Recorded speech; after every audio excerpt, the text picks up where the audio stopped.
Kung mahal na mahal mo talaga yung isang tao, ba't ka mag-cheat? Ano ang dahilan para lokohin mo siya? Eh, mahal mo eh.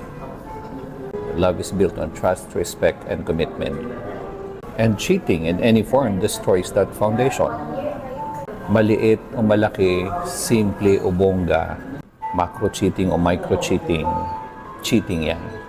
Because any act of disloyalty, maliit man o malaki, wasak ang tiwala sa isang relasyon. Walang trust. Mag-cheat ka dahil ma-L ka. Palitan mo ng ibang L, iligo mo na lang kaya yan.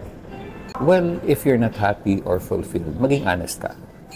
Sabihin mo, kaysa saktan mo siya, well, it's of knowledge. Cheating is a choice, not a mistake. Ang true love, walang lies, walang deceit.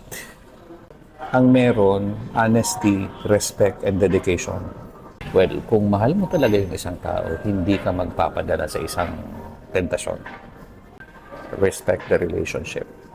If it's not working, just walk away. Pwede kang tumakbo. Umalis ka na bago ka pa makasakit ng iba. Or pwede ka namang lumayas na lang.